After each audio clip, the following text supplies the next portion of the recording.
क्या वायदा किया? मैं तुम्हें ना कभी छोड़ूंगा ना कभी त्यागूंगा। देखो दुनिया के अंत तक मैं तुम्हारे संग रहूंगा। लूका 24 में हम देखते हैं यीशु मसीह के जी उठने के बाद यीशु मसीह क्या करते हैं। वहां पे हम देखते हैं आयतों को जब हम पढ़ते हैं आगे इमाउस के रास्ते में जब वो जा रहे थे, क्या हुआ 13 आयत से, देखो उसी दिन उनमें से 2 जन इमाउस नाम एक गांव को जा रहे थे जो यरूशलेम से कई 7 मील की दूरी पर था। 13 verse, Luke chapter 24 verse 13 onwards. और वह इन सब बातों पर जो हुई थी आपस में बातचीत करते जा रहे थे। और जब वे आपस में बातचीत और पूछताछ कर रहे थे तो यीशु आप पास आकर उनके साथ हो लिए। मेरे प्रियो, यीशु मसीह के ऊपर विश्वास करने वाले विश्वासी चेलों को प्रभु यीशु मसीह ने वायदा किया, मैं तुम्हारे संग रहूंगा, मैं तुम्हें कभी नहीं छोड़ूंगा, मैं तुम्हारे साथ साथ चलूंगा।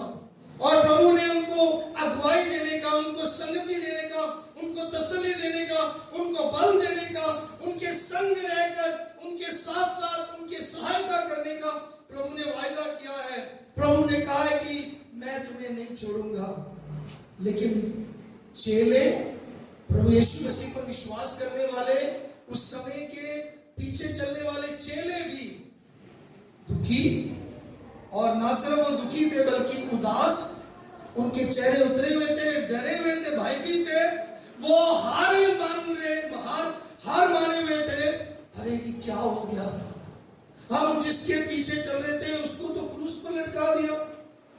और कुछ लोग भयभीत थे, कब्र खाली है, वो शरीर कहाँ है, वो देह कहाँ है जिसको कपड़े में लपेट के रखा गया था। कुछ लोग भयभीत है, अरे शायद मेरे प्रभु के, मेरे गुरु के शरीर को कोई उठा ले गया। और कुछ लोग तो भाग रहे थे बाहर, अपने पुराने काम करने के लिए जा रहे थे। आज मसीह विश्वासियों, बहुत सारे समय पर हम जीवित मसीही नहीं रहते हैं, हम एक प्रभावशाली मसीह नहीं बने रहते, हम एक असरदार मसीह इसलिए नहीं बने रहते क्योंकि हम प्रभु की उपस्थिति को अपने साथ नहीं समझते। We don't understand, we don't really have the knowledge that the Lord is with me. प्रभु की उपस्थिति को समझना बहुत जरूरी है। आज मैं आपको बताना चाहता हूँ, मेरा परमेश्वर, मेरा यीशु इसलिए जी उठा है क्योंकि वह मेरा साथी बने, वो मेरे साथी बने। यीशु मसीह जी उठा, यीशु मसीह आपका साथी है, आपके संगने वाला है। साथी का मतलब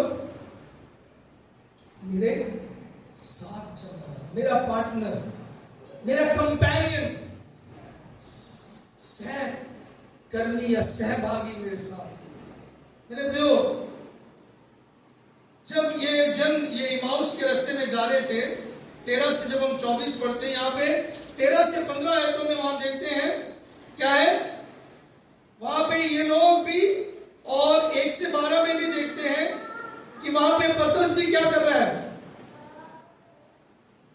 वहां पे पतरस उठकर 12वीं आयत में, तब पतरस उठकर कब्र पर दौड़ गया और झुककर केवल कपड़े पड़े देखे और जो हुआ था उससे अचंभा करते हुए अपने घर चला गया। अचंभित हुए। आज हम लोग अचंभित हो जाते हैं, सरप्राइज हो जाते हैं, हैरान हो जाते हैं। यहाँ पे मेरी मंदलिनी का क्या हाल है देखो, शुरुआत की आयतों में, 4वीं आयत में, जब वह इस बात को से बहुत चकी हो रही थी, क्या लिखा, परप्लेक्स्ड, शी वाज परप्लेक्स्ड, क्या लिखा,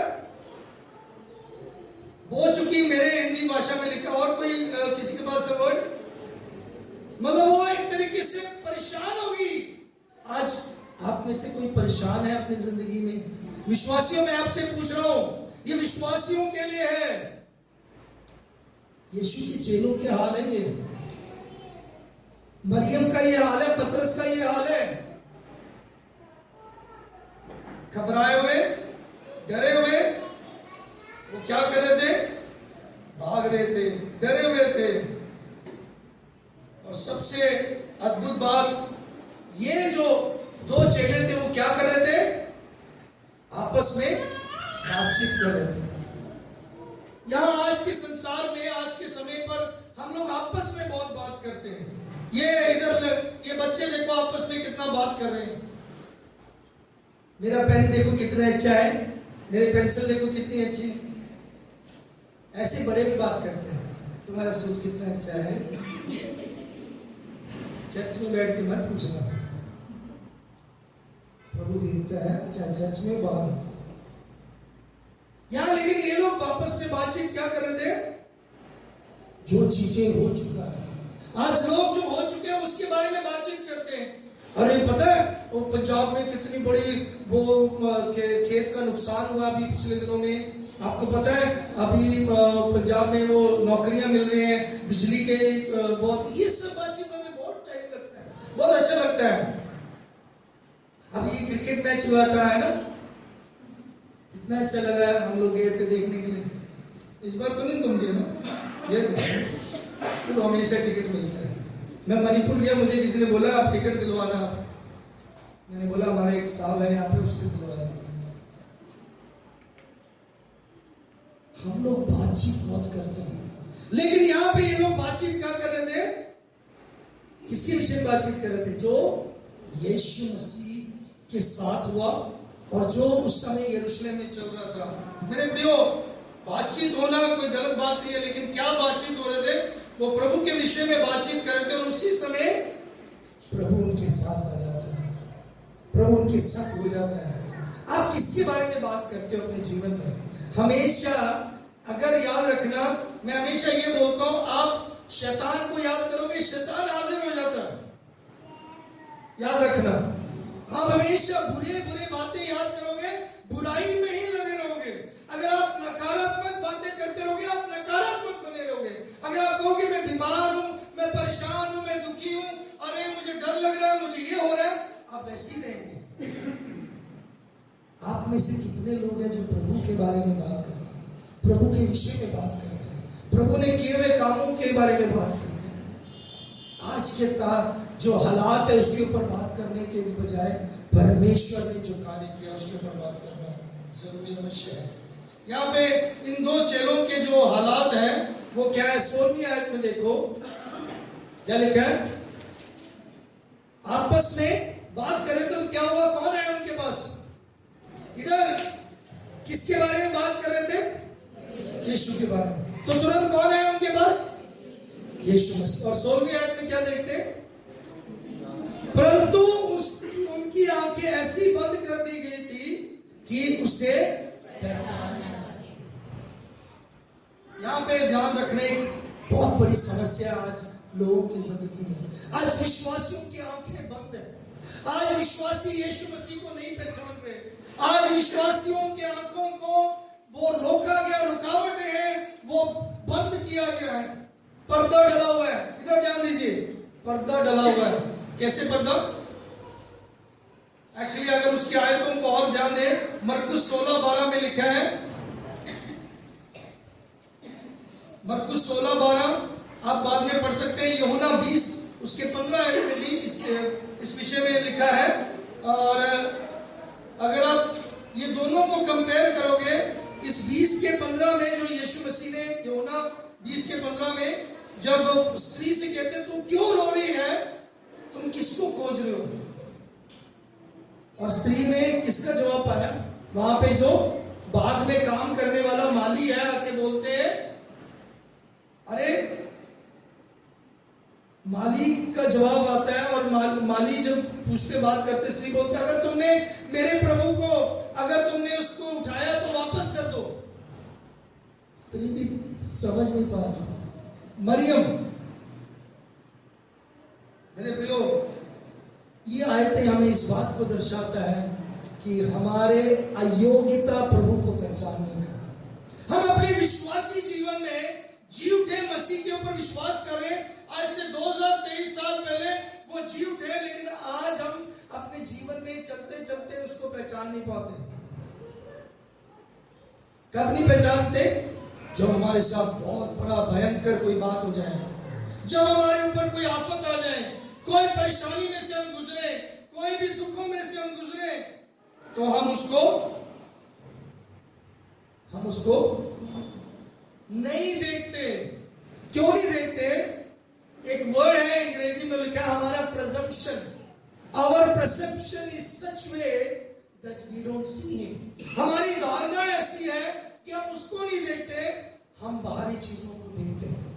आज प्रभु के वचन पर ध्यान देते हुए मैं आपको बताना चाहता हूं, आपकी धारणा यीशु मसीह के बारे में क्या है, आपकी धारणा उसके वचन के बारे में क्या है, आपकी धारणा उसके किए हुए काम के बारे में धारणा क्या है, आपकी धारणा उसके आने के बारे में क्या है, आपकी धारणा उसके प्रोग्राम, उसके प्लान के बारे में क्या है, आपकी धारणा उसके प्रेम के बारे में क्या है, उसके क्रूस पर चढ़ाए जाने के विषय में क्या है, आपकी धारणा उसके गाड़े जाने, उसके जी उठने के विषय में क्या है। आप समझते हो? एक और बात जरूरी है, उनका प्रॉब्लम ना सिर्फ धारणा गलत थी, बल्कि मेरे प्रियो वो धारणा कर रहे थे यीशु मसीह को कब्र में रख दिया, अब बस खत्म। आज बहुत सारे लोग ऐसे ही सोचते हैं, ओ मसीह लोग यीशु को मानते हैं, वो क्रूस पे लटका, वो तो हारा हुआ है। नो, माय जीसस, मेरा प्रभु जी उठा है, वो जीवित है, वो क्रूस पर मरा हुआ, वो हारा हुआ कमजोर नहीं है, उसने मौत पर विजय प्राप्त कर कब्र खाली है, वो जीता हुआ है। इसलिए मैं आज जोश में हूं, इसलिए मैं आज मुस्कुराता हूं, इसलिए मैं आज खुश हूं, इसलिए मैं आनंदित हूं, इसलिए मैं आज शांत हूं, इसलिए मैं आज बल में हूं, इसलिए आज मैं धैर्य में हूं, क्योंकि मेरा जीवित यीशु है। हालेलुया।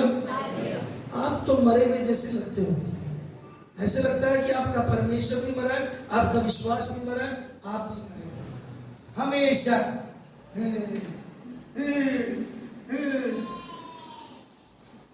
ऐसे लगता है जैसे आप खुद भी मरे हो और आपके हालात से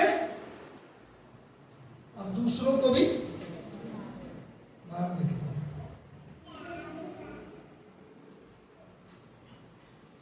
अपनी धारणा चेंज करो मेरे प्रियो। मसीह आज कब्र में नहीं है, वो जी उठा है मेरे प्रियो। वो आज हमारे संग, हमारे साथ है, वो आपके साथ है, वो हमारे बीच में आज हमारे मध्य में विराजमान है। हालेलुया। क्या हम उसकी उपस्थिति को समझते हैं कि नहीं, उसकी उपस्थिति को मानते हैं कि नहीं? बहुत सारे लोग मेरे से बहस भी करते हैं, मेरे साथ आकर कलीसिया की शुरुआत में अभी भी कई लोग मेरे साथ सहमति भी नहीं होते। पास्टर जी, आप वो गीत क्यों नहीं गाते कि पवित्र आत्मा प्रभु आ? मेरे प्रभु यीशु मसीह को दोबारा बुलाने की आवश्यकता नहीं है, और मेरे बुलाने पर आने का वो मेरा नौकर, वो मेरा दास नहीं है। He is supernatural, is great, Elohim God, वो सर्वशक्तिमान परमेश्वर है। मैं उसको पुकारता हूँ, वो आता है, मैं पुकारता हूँ, मैं उसको आज्ञा नहीं दे सकता। मैं आज्ञा दे सकता हूँ दुष्ट को, मैं आज्ञा दे सकता हूँ शैतान को, लेकिन मैं यीशु मसीह को उसको पुकार सकता हूँ, उसको निमंत्रण कर सकता हूँ, उसको बुला सकता हूँ। वो मेरे संग रहता है, उसका वायदा है, चाहे मैं घोर अंधकार की तराई में से होकर चलूं तो भी मैं हानि से ना डरूंगा, क्योंकि तू मेरे संग रहता है, तू मेरे साथ साथ चलता है। हालेलुया। मेरे प्रियो, उनकी बातचीत देखो 17 से 24 आयतों में।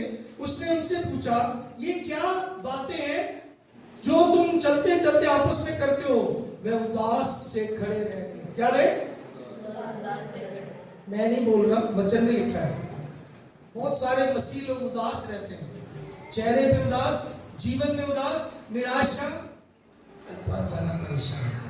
ऐसा लगता है कि सारे दुनिया का बोझ आपके सिर पर है, सारे दुनिया का बोझ आपके सिर पर है। कई बार हम यहाँ पे भी हमारे कुछ दासियों को देखते हैं, इतना परेशान हो जाते हैं, चाहे वो हमारे बहन लोग हैं जो सेवा में रहते हैं, इतना परेशान हो जाते हैं जैसे लगता है पूरा मोहाली बाइबल चर्च उनके सिर से गिरने वाला है। यहाँ बैठे हुए नहीं, मतलब कई कलीसियों में कलीसिया में ऐसे होता है, हमारे कलीसिया में नहीं, हमारे कलीसिया में अच्छे लोग, तगड़े लोग हैं। मैं कल एक जगह पे था, कौन था, मैं और अभिषेक थे ना, हम कहीं जा रहे थे, हमने बोला इसकी हालत देखो, ऐसे लगता है कि इतना ज्यादा ये परेशान है कि सारा बोझ इसके सर पर है। अच्छी तरह बात ही नहीं कर रहा था हमसे। मेरे प्रियो, उनकी बातचीत से उनको क्या लग रहा था, उदास। फिर ये सुनकर उनमें से क्लियोपास नाम एक व्यक्ति ने कहा, क्या तू यरूशलेम में अकेला परदेसी है जो नहीं जानता इन दिनों में इसमें उसमें क्या क्या हुआ? उसने उनसे पूछा, कौन सी बात है? उन्होंने उसे कहा, यीशु नासरी के विषय में जो परमेश्वर और सब लोगों के निकट काम और वचन में सामर्थ्य भविष्यवक्ता है।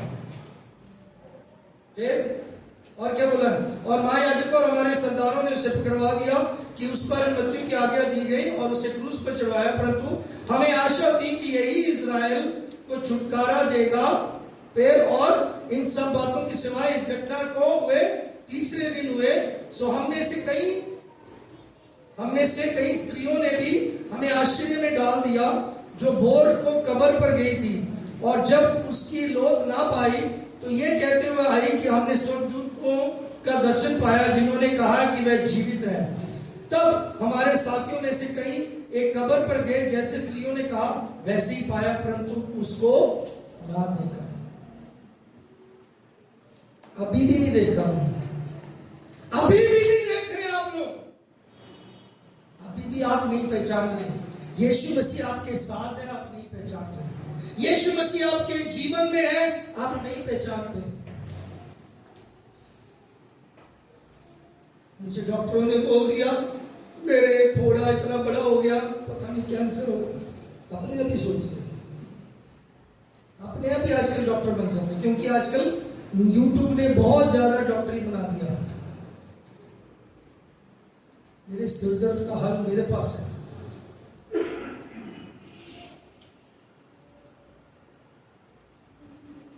हाउस योर लाइफ, आपका जीवन कैसा है? यहाँ पे इनके विषय में क्या है, अब उनके स्पीच में उनका प्रॉब्लम और पता लग रहा है। क्या प्रॉब्लम पता लग रहा है? उनका प्रॉब्लम ना सिर्फ उनकी धारणा गलत थी, बल्कि उनकी समझ भी गलत है। वचन को जानते क्या लिखा है, अरे यीशु नासरी भविष्यवक्ता ने बोला, वो सब किया, सब कुछ। आप में से बहुत सारे लोग आज मसीह विश्वासी हो, आप लोग वचन जानते हो, आपको पता है, आप प्रचार सुनते हो, सुबह उठते यूट्यूब खोल लेते हो, प्रार्थना करवाते हो और बहुत गीत सुनते हो, लेकिन आपको समझ नहीं है कि यीशु जीवित आपके संग रहता है। उसने जो कहा है वो पूरा करता है। वो ऐसा मूर्ख नहीं है जो आपके सोच के अनुसार चलता है, वो ऐसा बहकाने वाला नहीं है। मेरे प्रियो, आज सुबह हम इस बात को समझना है, अगर जीवित मसीह के हम विश्वासी हैं तो वो मेरा संगी है, वो मेरा संगी है। मेरे समझ को बदलना है मुझे। कैसे समझ? क्या लिखा है कि वो समझते थे, क्या लिखा है उनके बारे में, वो जो पढ़ते, महायाजकों और हमारे सरदारों ने उसको पकड़वाया, मृत्यु की आज्ञा दी, क्रूस पर चढ़ाया। ये सब कुछ वो जानते हैं। आप भी सब कुछ जानते हो यीशु के बारे में, ज्ञान है। यीशु चंगा करता है, यीशु मृतकों में से जी उठाता है, यीशु मेरे लिए बड़ा बड़ा काम कर सकता है, यीशु मेरे साथ साथ है। फिर भी थोड़ी सी प्रॉब्लम हुई, किसी ने कुछ बोल दिया, अरे आपको लगता सारा आसमान गिरा दिया आपके ऊपर, ऐसा? If something happens in your life, you always find it, oh I am gone, I am done. थोड़ी सी बात आपके जीवन में हो जाए, नौकरी थोड़ा सा दरार आ जाए, आर्थिक समस्या में थोड़ी मुश्किल आ जाए, एक महीने में खर्चा ज्यादा हो गया, दूसरे महीने में और ज्यादा हो गया, बीमार हो गए, कोई अचानक कोई घटना हो गया, या आपने जैसे सोचा, अरे मेरी पत्नी ने मेरे से बात नहीं किया, मेरे पति ने मेरे से बात नहीं किया, मेरे फ्रेंड ने मेरे से बात नहीं किया, पास्टर ने मेरे बारे में नहीं बोला, मेरे से हंसे नहीं, मुस्कुराए नहीं। ये सब एक आपके ना समझी है। क्या है? बोलो, मेरी ना समझी है। बोलो अपने आप को बोलो, मेरे को आपकी ना समझे। You are immature Christians.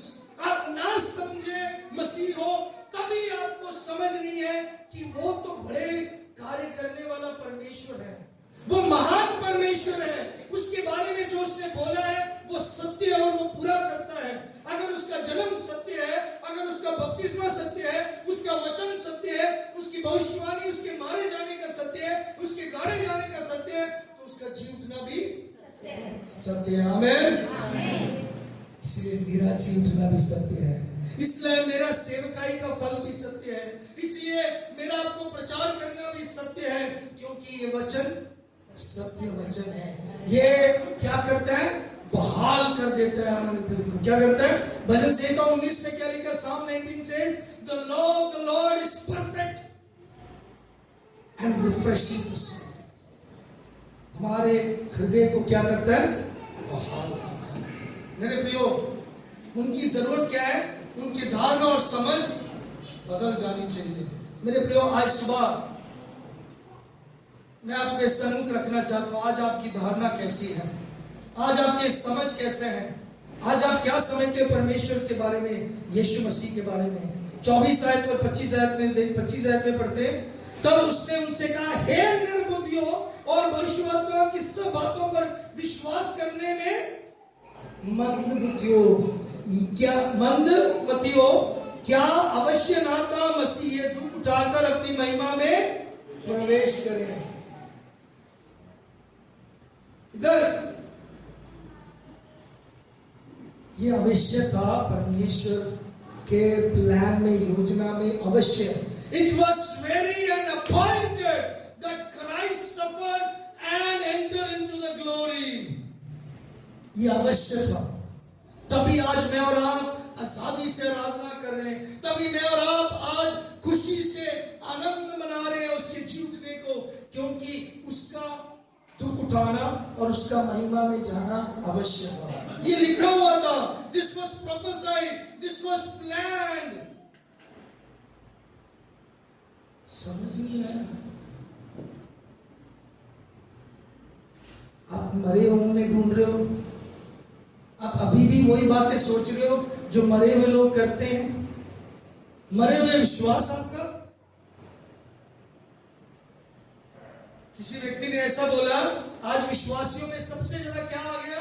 इधर ध्यान दीजिए, विश्वासियों में आलस आ गया। क्या आ गया? किसके प्रति? प्रभु के वचन के प्रति। The whole counsel of the Lord, प्रभु के पूरे व्यवस्था के प्रति आलस है। इसको पढ़ना नहीं चाहते, घर जाते हैं सो जाते हैं, घर जाते हैं, ज्यादा लोग सोते हैं। मुझे बहुत कम सोने को मिलता है और मैं सो नहीं पाता। फिर मतलब मेरे ऊपर ऐसा होता है जैसे पौलुस ने कहा, विवश मेरे ऊपर यह है कि मैं और काम करूं। ऐसा नहीं कि मुझे नींद नहीं आती, आई थैंक गॉड। मैं क्या कहना चाहता हूं, आपके आलसपन में आज के मसीह लोग, प्रभु के वचन के मानने वाले, इस पर चलने वाले, जो कहते हैं अपने आप को हम मसीह विश्वासी हैं, हम चर्च जाने वाले, हम क्रिश्चियन हैं, उनका आलस यह है कि वो बाइबल खोलते नहीं है। वो कैसे मसीह है पता है? वो कैसे मसीह है? चलाक मसीह बोल रहे हैं। मेरे पास एक नाम है उनके लिए, वो कैफेटेरिया में जाने वाले लोग जैसे होते हैं। कैसे? जो कॉफी शॉप में, कैफेटेरिया, वो लोग होते हैं जो उनको पसंद है। कॉफी शॉप आप गए हो ना, आप सब बरिस्टा या कॉफी पीते हो। मुझे बरिस्टा बहुत पसंद है। नहीं तो कॉफी पीते हो आप लोग, किसी कॉफी शॉप में गए हो आप, स्पेशली जो कॉफी शॉप में जाते हैं उनके पास ऑप्शन होता है, लेके आते हैं अमेरिकानो पीना है, काफे लैटे पीना है, कैफे क्या क्या भैया, एक्सप्रेसो है, ये बहुत सारे हैं, मुझे याद नहीं आ रहा, कैपुचिनो है, काफी कुछ चॉइस है। फिर हमें जो अच्छा लगता है वही, मुझे आज लैटे बना दो, मुझे कैपुचिनो बना दो। ये स्ट्रॉन्ग है। आज विश्वासी भी ऐसे हैं। आज चर्च बदलते हैं, जो पसंद आया चर्च वहां जाना है, जो चर्च में बहुत बढ़िया सुविधा है, जहाँ पे टीवी लगा, जहाँ पे एसी लगा, जहाँ पे अच्छा कार्यक्रम हो, जहाँ पे गीत गाने वाले हो, हमें कोई सेवा ना करना पड़े, जहाँ पे पास्टर हमें कुछ बोले ना, जहाँ पाप के बारे में ना बोले,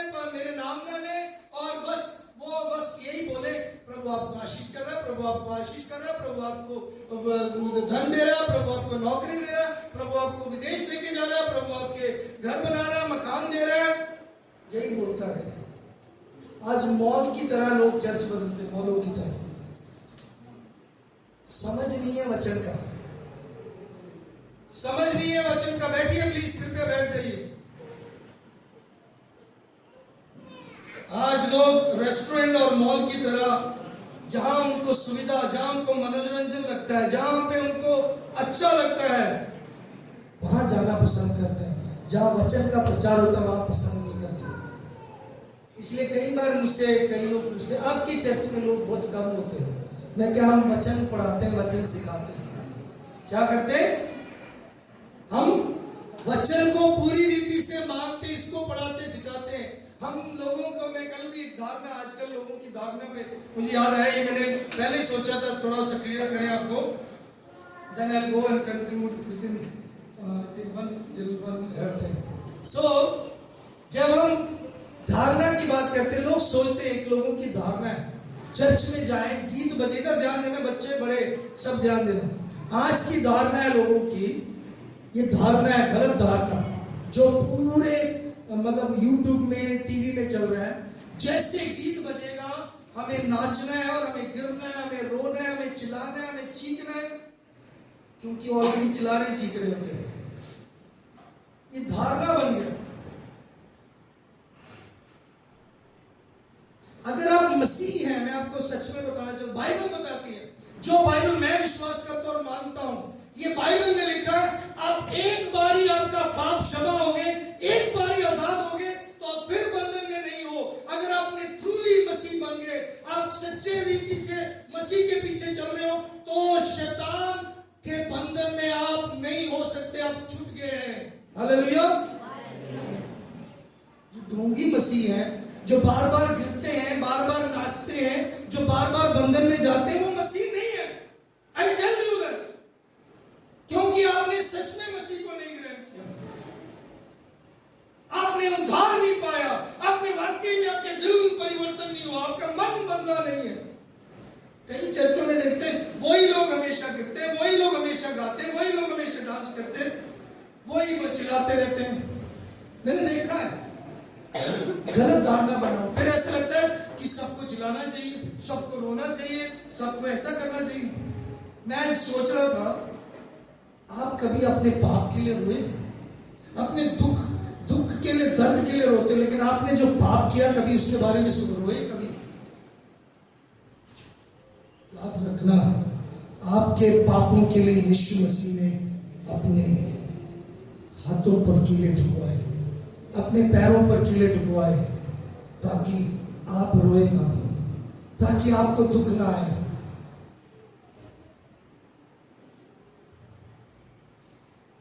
don't be in wrong impression, गलत धारणाओं में मत रहो। मसीह जीवन वाकई में जीवित मसीह के साथ जीने वाला सच्ची जिंदगी है। इसके पीछे मैं तकरीबन 20-25 साल या मैं जब से चल रहा हूं, मुझे इसने कभी भी भूखा नहीं रखा। इस वचन ने मुझे हमेशा पाप से दूर रखा है। इस वचन ने मुझे हमेशा जीत दिलवाया है। इस वचन ने मुझे प्रभु के साथ हमेशा मैं संतुष्ट रहा हूं। इस वचन में मैंने शांति पाई है, इस वचन में मैंने तृप्ति पाई है।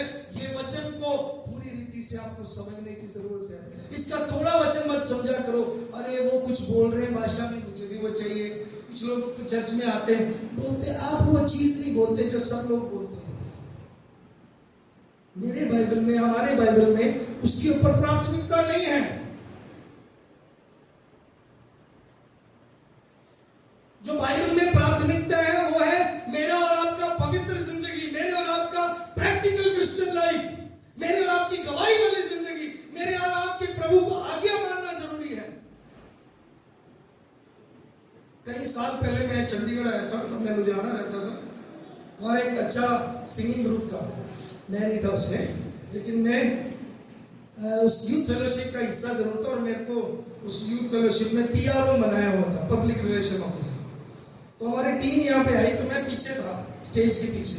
टीम गाने के लिए, पूरा वर्शिप लीड करने के लिए लुधियाना यूथ फेलोशिप करके सामने खड़े होने के लिए तैयार है। नीचे जो ऑर्गेनाइजर, 2 पेंटिकॉस्टल पास्टर्स या जो भी पासवान लोग थे, आप मानेंगे नहीं, इतनी बुरी तरह स्टेज में खड़े होकर वो जो भी भाषाएं बोल रहे थे, जिसको आप अन्य भाषा या गैर भाषा बोलते हो, वो बोल रहे थे और नीचे उतरे, उनके मुंह से गाली, लड़ाई झगड़ा चल रहा था। This is not what Bible teachers. ये बाइबल नहीं सिखाते।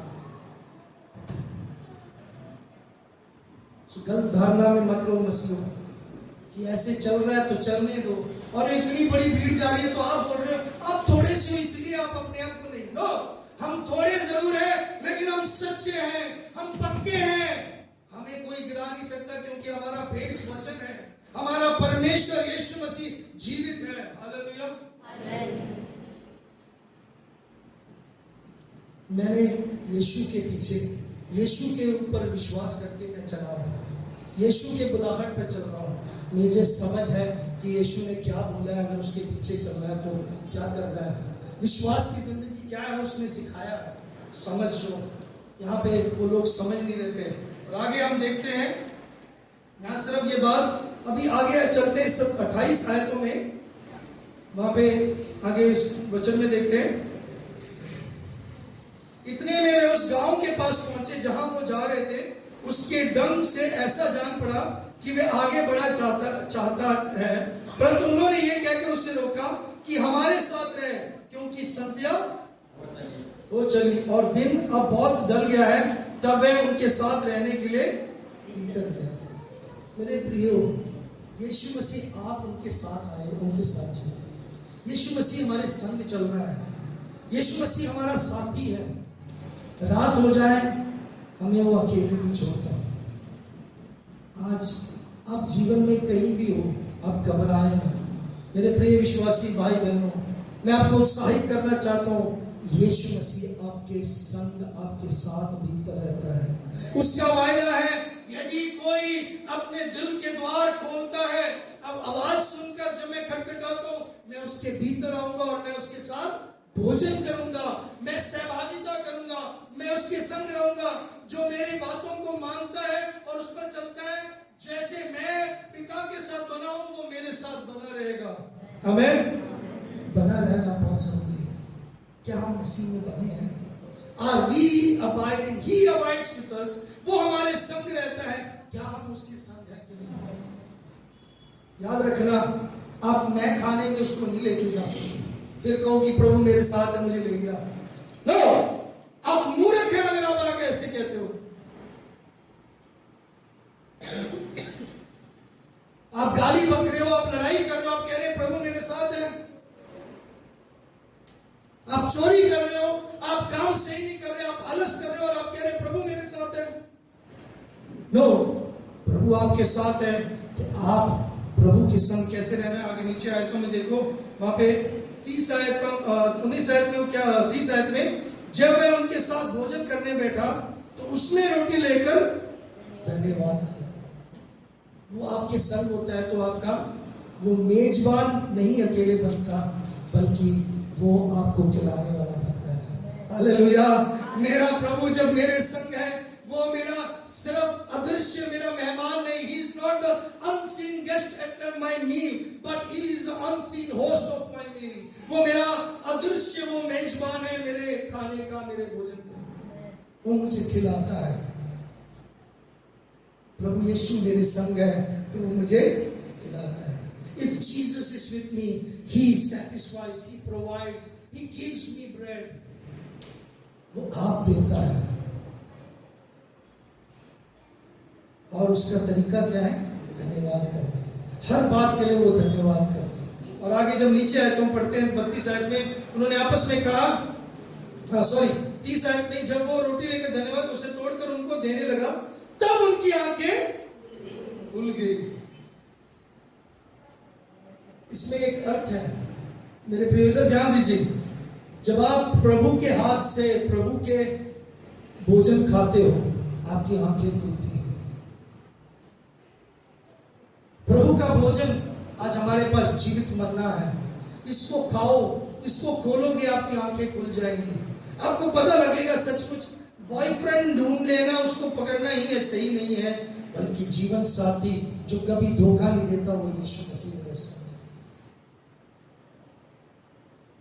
मुझे कोर्स कौन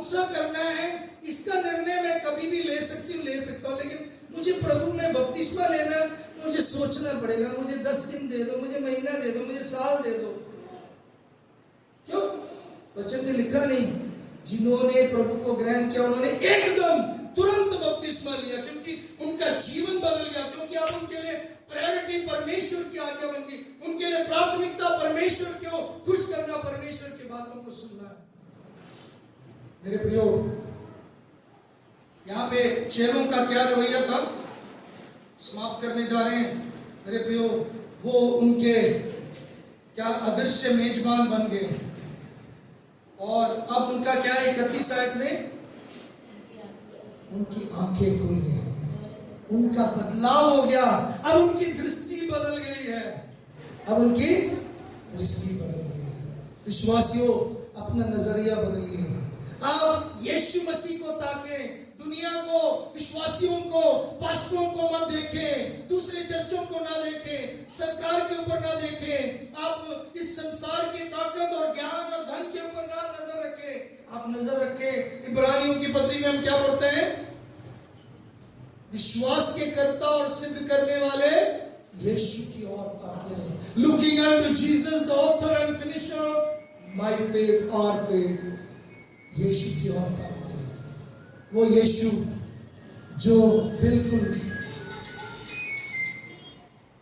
श्रेष्ठ है, वो यीशु जिसका नाम सब नामों से सर्वश्रेष्ठ नाम है, वो यीशु नासरी जो मृतकों में से जी उठा। यीशु मसीह की ओर नजरें रखें, उनकी नजर बदल गई। मेरे प्रियो, जब वो यूहन्ना 20 में भी ये देखते, जब वो स्त्री रो रही थी, उन्होंने दिखाया, और यीशु वहां पे आवाज आया कि स्त्री तुम मुड़ कर देख, क्या तू पलट के देख। और फिर यीशु मसीह ने रबोनी रबोनी जब उसको बोला, मरियम ने बोला, यीशु ने कहा मुझे मत छू और अपने जाके भाइयों को बता। मेरे प्रियो, पहले मरियम ने नहीं पहचाना था यीशु को, यहाँ चेलों ने भी नहीं पहचाना था, लेकिन उनकी आंखें जब यीशु मसीह ने खोली, आपके कईयों की आंखें अभी तक नहीं खुली, कईयों में आपकी जिंदगी में अभी तक यीशु मसीह को आपने नहीं पहचाना, क्योंकि आपकी धारणा गलत, आपकी समझ गलत है। मैंने बोला ना, आपकी धारणा और समझ को बदलो। Change your perception and comprehension. You need to change the perceiving of your life for the work of Christ and then the comprehension about the person and work of Christ. जो यीशु मसीह के व्यक्तित्व के बारे में आपकी जो समझ है ना, कि वो एक परमेश्वर है, वो अच्छा करता है, वो प्रार्थना सुनता है, ऐसा नहीं होना चाहिए। समझ होनी चाहिए वो ही एक ही परमेश्वर है। समझ होना चाहिए वो ही है जो मृतकों में से जी उठा है, वो ही है सिद्ध, वो ही है सच्चा, वो ही है मार्ग, वो ही है जीवन। ये समझ होना चाहिए। वो ही है जो जीवन दाता, वो ही है जो अनंत जीवन दे सकता है, वो ही है जो शांति देता है। ये समझ होनी चाहिए। वो है जिसने वायदा किया, कभी मुकरता नहीं, कभी वो अपने वायदों को तोड़ता नहीं, वो वायदों में सच्चा और पूरा करने वाला है। आमीन। मेरे प्रियो, उनकी अब बोली भी बदल गई। 32 आयत में क्या लिखा है? ना सिर्फ उनकी नजरें बदली, अब बोली भी बदल गई। 32 उन्होंने आपस में कहा, जब वो मार्ग में हमसे बातें कर रहा था और पवित्र शास्त्र का अर्थ हमें समझाता था, तो क्या हमारे मन में उत्तेजना ना उत्पन्न हुई? अंग्रेजी में लिखा, were not our hearts burned? मेरे प्रियो, जब वचन सुनते हो, बाइबल पढ़ते हो, क्या आपके दिल में कुछ होता है? इधर ध्यान दीजिए, अगर आप बाइबल पढ़ते हो और आपके दिल में कुछ नहीं होता, तो आप बाइबल नहीं पढ़ रहे, आप कहाँ नहीं पढ़ रहे। पहली बात तो पास्टर जी, हम बाइबल पढ़ते ही नहीं है ना? अरे भैया, जिसको पढ़ना नहीं आता है और नहीं पढ़ते तो बताना, हम आपको सुनने वाला बाइबल भी दे देंगे, आपको पढ़ के भी सुना देंगे। आपके मोबाइल पे बाइबल है। आप गीत ना सुनो फिल्मी ज्यादा, फिल्मों को, टीवी को देखते हुए अपना समय ना व्यर्थ करो। इसको जानो, समझो परमेश्वर की क्या योजना अपने जीवन के लिए, परमेश्वर आपको क्या कहता है, परमेश्वर ने कब आना है और क्या करने वाला है, परमेश्वर ने क्या किया है, परमेश्वर के आने वाले कल के लिए उसकी योजना, उसके प्रोग्राम प्लान क्या है, ये समझो। ये जानना जरूरी है मेरे भाई, ये समझना जरूरी है। अब उनकी बोली बदल गई, अब क्या हुआ, अब उनके जीवन में बदलाव आ गया, उनकी नजरें भी बदल गई, उनकी बोली भी बदल गई। मेरे प्रियो, मैं आपको इस बात पर समाप्त करना चाहता हूँ। 33 आयत में जब हम नीचे पढ़ते हैं, 24 के 33 आयत में पढ़ते हैं, वहां पे क्या लिखे हैं, वह उसी घड़ी उठकर यरूशलेम को लौट गए और उन 11 और उनके साथियों के इकट्ठा। अगर आपकी आंखें खुल गई है तो आपको क्या होना चाहिए, आपका आत्मिक हालात बदलना चाहिए। इधर ध्यान दीजिए, अगर आपके लाइफ में चेंज नहीं है, आपके लाइफ में कोई परिवर्तन नहीं है, अगर आपके लाइफ में आप जहां थे उससे कोई आगे नहीं बढ़े, तो अभी भी आप अंधकार में हैं।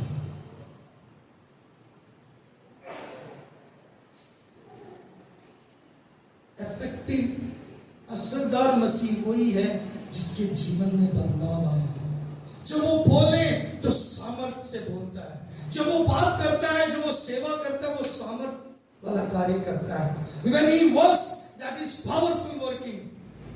हालेलुया। मेरे प्रियो, यहाँ पे उनके जीवन में क्या हुआ, रिस्टोरेशन आया। क्या है, रिस्टोरेशन, एक बहाली आया। वही भजन संहिता 19:7 में क्या पढ़ते हैं, Psalm 19:7 says, प्रभु के वचन की धारणा बदली, उनको समझ आया, और उनको जब वचन के बारे में समझ आया तो वहां पे क्या लिखा है, यहोवा की व्यवस्था खरी, वह प्राण को बहाल कर देती है। बहाली आ गया, रिस्टोरेशन आ गया उनके जीवन में। ना सिर्फ रिस्टोरेशन आया, बल्कि 33 आयत में और लिखा है, वो क्या हो गया, अब उनको संगति मिली है, वो उनके साथ मिल गए। किनके साथ, 11 जो बैठे उनके साथ मिल गए। मसीह जीवन आइसोलेटेड जिंदगी नहीं, इधर ध्यान दीजिए, मसीह जीवन संगति के साथ बनता है। बीते दिनों में मैं ऐसे एक बातचीत में, या जिसके विषय में मतलब मैं कुछ ऐसे सामना कर रहा हूं जो संघर्ष से भरे हुए लोगों की जिंदगी में मतलब वार्तालाप कर रहा हूं। And I'm sure I'm going to overcome that. I'm sure उस बात से प्रभु हमें जीत देंगे। ऐसे लोग हैं जिन्होंने अपने आप को इतना आइसोलेट किया, जो लोगों के साथ मिलना नहीं चाहते।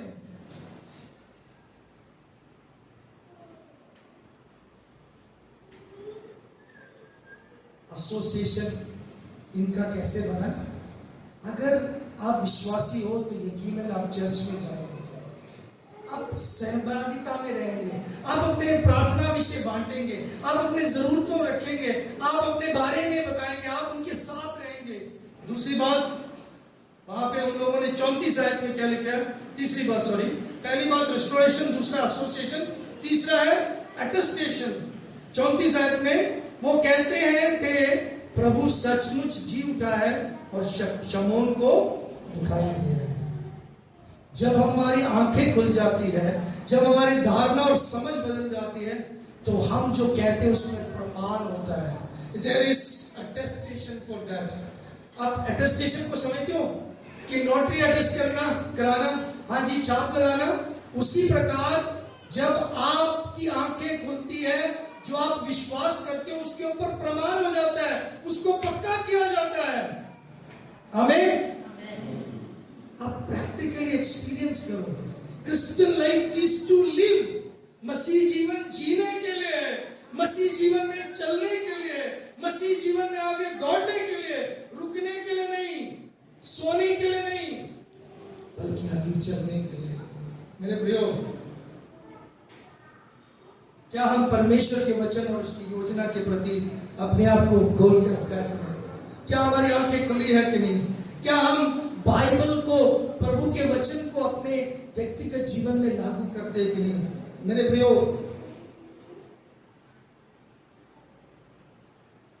हमारा एक ऐसा मुक्तिदाता, एक ऐसा मसीहा है जो स्वर्ग पर चढ़ाया गया है। लेकिन ऐसा नहीं कि वो स्वर्ग में अकेले रहता है, बल्कि वो हमारे संग में रहता है। वो उसका सिंहासन चाहे आसमान पर है, उसका सिंहासन ऊंचे स्थानों पर है, लेकिन मेरे और आपके संग वो हमारे घर में, हम जहां जहां चलते हैं वो हमारे संग संग रहता है। वो ना कभी छोड़ता है, ना कभी त्यागता है। दुनिया के अंत तक वो हमारे साथ रहता है।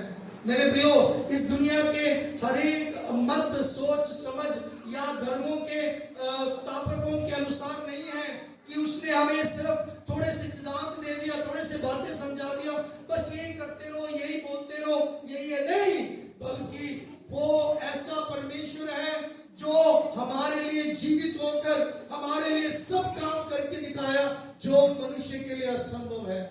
आमीन। वो सिद्धांतों को सिखाने वाला सिर्फ एक ऐसे धर्म गुरु नहीं था। He is God and his purpose and plan is fulfilled through him. वो परमेश्वर है और उसकी योजना और उसके प्रोग्राम, उसके जो उद्देश्य है वो पूरा करता है। आमीन। क्या आपने अपने प्रोग्राम और प्लान को समझा है? क्या आपने समझा इस बात को मेरे प्रिय? अपने प्रोग्राम प्लान को समझा अपने जीवन में? आपका जीवन कैसा है आपको मालूम है?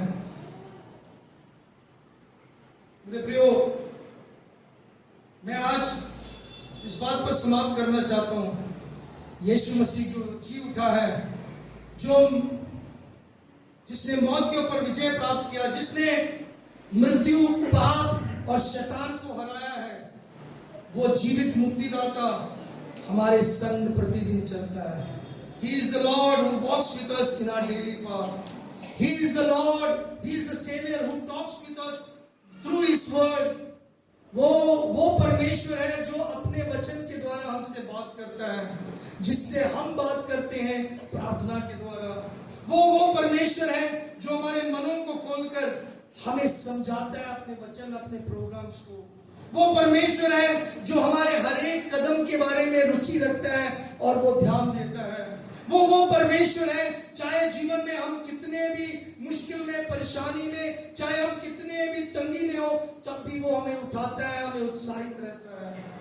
वो परमेश्वर है जिसने हमारे लिए अपने पवित्र आत्मा का सामर्थ्य दिया है, जो हमारे संग हमेशा रहता है, जो हमारे सहायता करने के लिए, जो हमारे सामर्थ्य देने के लिए, जो हमें आगे लेके जाने के लिए, ताकि हम दूसरों को सिखा सकें। मेरे प्रियो, आपकी जिंदगी में आप एक जीवित मसीह हो कि नहीं? संगे यीशु मसीह के ऊपर क्या आप विश्वास करते हो कि यीशु मसीह आपके संग है? यीशु मसीह आपका साथी है कि नहीं? कृपया अपने जीवन पर ध्यान दीजिए थोड़ा सा।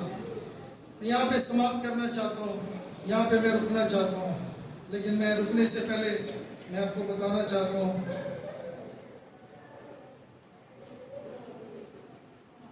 महाविश्व युद्ध, दूसरे विश्व युद्ध के एक बात समाप्त करते हुए बोलना चाहता हूँ।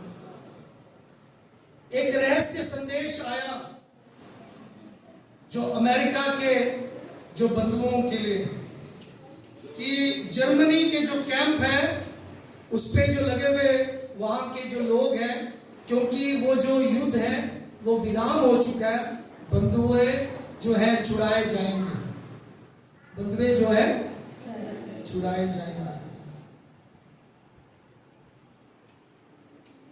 ये खबर, ये जो सीक्रेट मैसेज जब बंधुओं के पास आया, मतलब जो प्रिजनर्स हैं, जो वहां के बंदी गृह में लोग थे जब विश्व युद्ध के समय पर, उनके पास जब ये संदेश आया, उन्होंने इसको सुनकर उनको और ज्यादा क्या हो गया,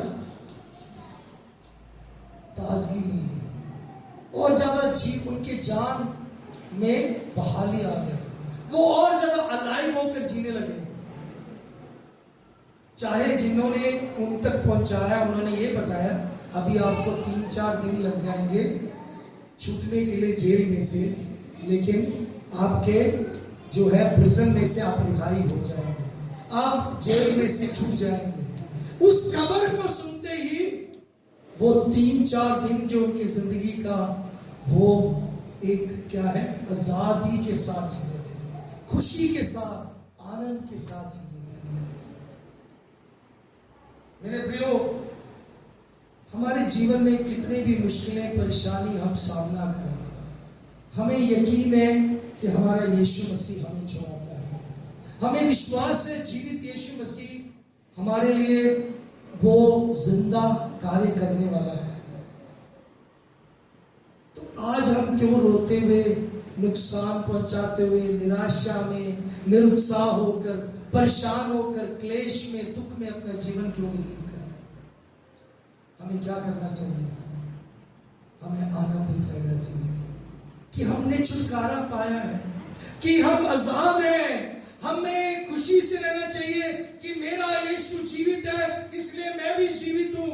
चाहे मेरे जीवन में कितने भी क्लेश, मुश्किलें, परेशानियों का सामना मैं करता हूं, चाहे कमी घटी का सामना मैं करता हूं, चाहे हार का सामना करता हूं, अकेलेपन का सामना करता हूं, डर का सामना करता हूं, लेकिन मैं परमेश्वर का धन्यवाद, वो जीता हुआ जयवंत परमेश्वर है, वो जिंदा प्रभु है। हालेलुया। इस जिंदा परमेश्वर को अपना साथी मान लें, वो आपके संग रहता है। गलत धारणाओं को, गलत समझ को, अपने नासमझी को हटा ले, दूर करें और प्रभु में एक सही धारणा मान लें। आइए हम परमेश्वर के सम्मुख अपनी